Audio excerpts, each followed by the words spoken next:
Top story, negotiators will convene in Egypt for talks today on President Trump's Gaza peace plan. Trump has already claimed very positive discussions with Hamas as well as Arab and Muslim countries. However, there is one Islamic country which is absent from negotiations, and that is Iran. Iran, which was involved in a 12-day war against Israel and the U.S., is understandably missing from the talks. But some experts believe it is Iran which may decide if there is any chance for peace in West Asia.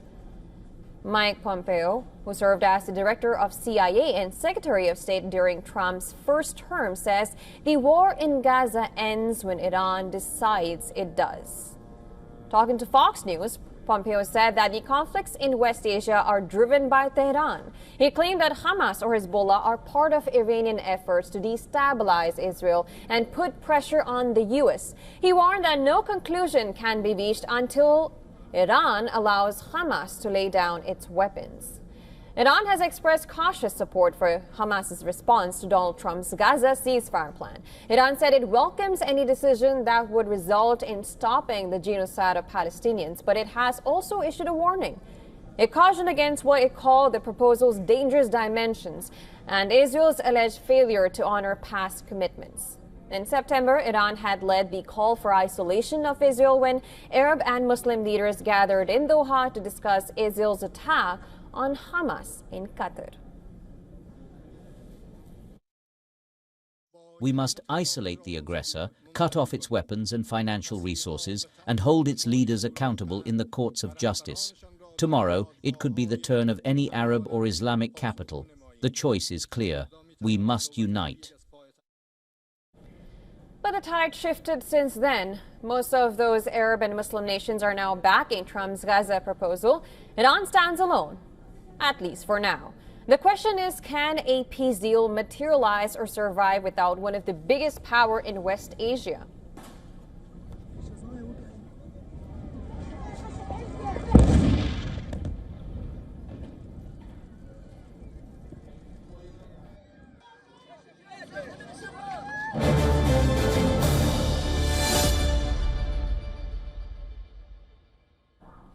And well, to discuss that question, we are now being joined live by Daniel Rubinstein from Tel Aviv. He is a former aide to Israeli Prime Minister Benjamin Netanyahu. Glad to have you on the broadcast. Now, as we mentioned before, Iran has been missing from the talks so far, and it is least to say that it is one of the powerful nations when it comes to West Asia. So now we have the statement from Mike Pompeo, and he said that the war in Gaza ends when Iran decides it does. What do you make of this comment first? The Iranian regime has invested vast sums of money in making sure that other people fight and die in wars on behalf of the Iranian regime. Iran was a primary sponsor of the Hamas terrorist army in Gaza. The Iranian regime has a proxy army in Lebanon called Hezbollah, and the Iranian regime has been supporting the Houthi pirate army in Yemen, all of whom formed a ring of fire around Israel 2 years ago when they launched a war against Israel. But now the Iranian regime is in a much weaker position because it overplayed its hand. The Iranian regime also fired ballistic missiles, hundreds of ballistic missiles at Israel, but Israel has been able to roll back the Iranian regime's influence. Israel has targeted the Iranian regime's nuclear program.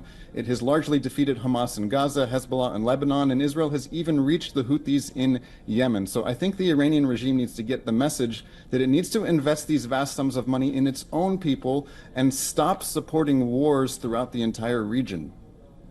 All right, well, coming to Hamas now. The hostage became a key sticking point in the deal. We know that so far. And if you look at Trump's peace plan, Hamas has no role in future of Gaza. Now, considering that there is also a request for Hamas disarmament, if Hamas do get along with the hostage deal, how likely is it that they would agree to this disarmament?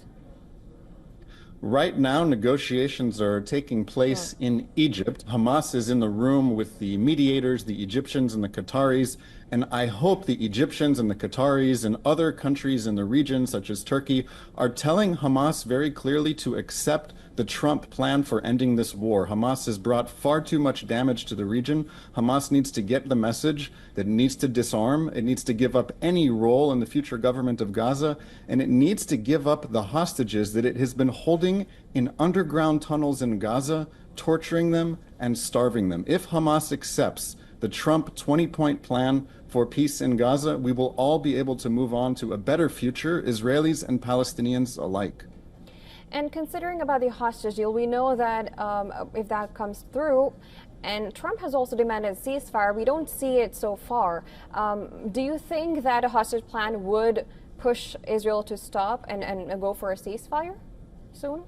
Yes, this 20-point peace plan by Trump calls on Israel to cease all military operations in Gaza. What it calls on Hamas to do is say yes, which means Hamas needs to give up power in Gaza, it needs to disarm, and most urgently and immediately, Hamas needs to release all of the hostages that it has been barbarically holding for 2 years. This is a way to get out of this horrible war, which the people of Israel did not want, but we cannot live in peace alongside a jihadist terrorist army that's walking distance from the villages that Hamas invaded on October 7th, 2023. All of the people of Israel are waiting and hoping for Hamas to say yes to this plan and for Hamas's backers, specifically the Qatari royal family, to pressure Hamas to accept this deal. When Hamas accepts this deal, the war can end. And how is the Israelis looking at this deal, considering that there are leaders like Smotrich and Ben-Gvir not happy with Netanyahu agreeing with this plan without eliminating Hamas? The public opinion polls in Israel show that an overwhelming number of the Israeli public support Trump's 20-point plan for disarming Hamas, releasing the hostages, and ending the war. There is a minority in Israel that does not like this plan, but the Prime Minister of Israel maintains his parliamentary majority. While he has said that he accepts this plan, we are all waiting for Hamas to say yes. And is there what kind of sticking points is Israel looking at in this deal? Well, we're looking at the sticking point of Hamas deciding that it wants to find a way to continue this war, that it wants to keep its weapons and maybe keep some hostages. Hamas may engage in some delaying tactics and say, oh, we don't know where all the hostages are, we need more time to look. And Hamas will use this time to regroup, rearm, and prepare for the next round of fighting if it turns down the Trump 20-point plan. We are all hoping that the entire world, all of the governments of the world that want to see this war come to an end, will say with a very clear voice that this is the plan that Hamas needs to accept, and we can all build a better future if Hamas says yes. All right. Well, of course, we'll have to leave it at that, and we're going to have to see how the talks come out. Thank you so much for joining on the broadcast and giving your opinion.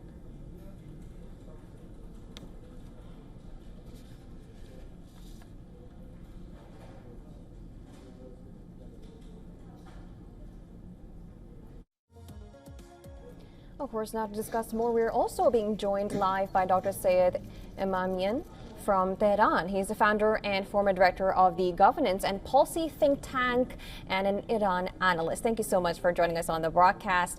Now, we were just talking to our Israeli guest, and we talked about how Iran has been somehow missing from the talk so far. What is your perspective on this? First of all, thank you for inviting me here.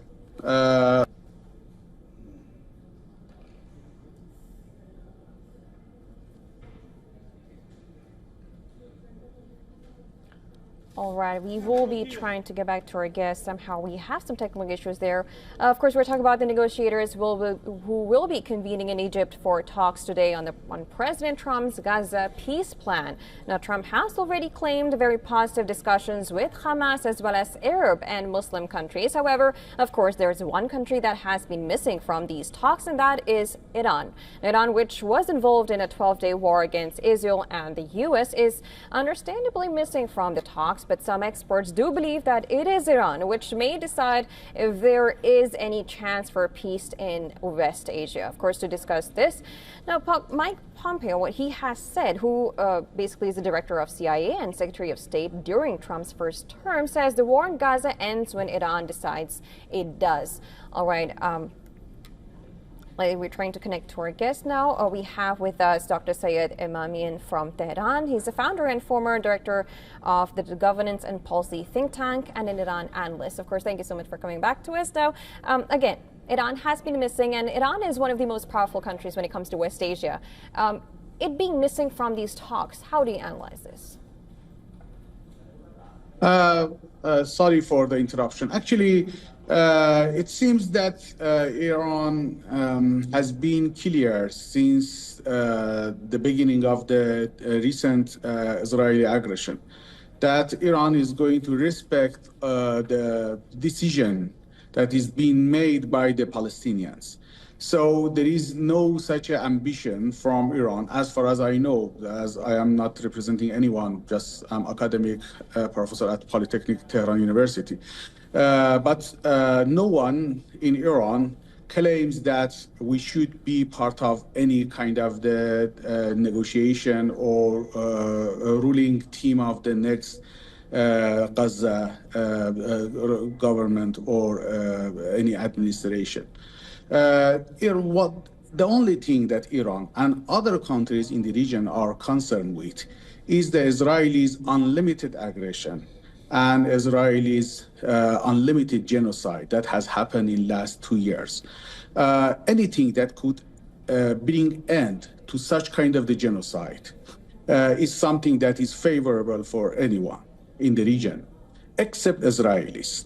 And you know that everyone in the region now can't trust in any promise from Israel. With regards to the recent attack to Doha, even our brothers in the Arab countries in the region, they are very much in line with others in the region that we cannot trust on Israel, and Israel is the only security threat to all countries in the region. So from the Iranian point of view, as far as I know, there is no such ambition. And Iran is thinking of and is wishing for any prospect, any peace prospect that is possible for the region that Israelis could accept to end their genocide and aggression. And what happens, according to you, what happens to Hamas after this plan goes through? Because we were just talking to our Israeli guests, and what they have talked about is giving some arms to, not all arms, but somehow there is some partial disarmament of Hamas. How is Iran looking at the position of Hamas when, if at all, this plan goes through after the hostage deal and the peace plan does come into play? It's not only Iran. Every countries in the region are, except as I said, except Israelis, are thinking about all Palestinian original native groups as legitimate groups. That if they, as long as they have been voted and they have been elected by the Palestinians, so doesn't matter whether there is Hamas or any other groups.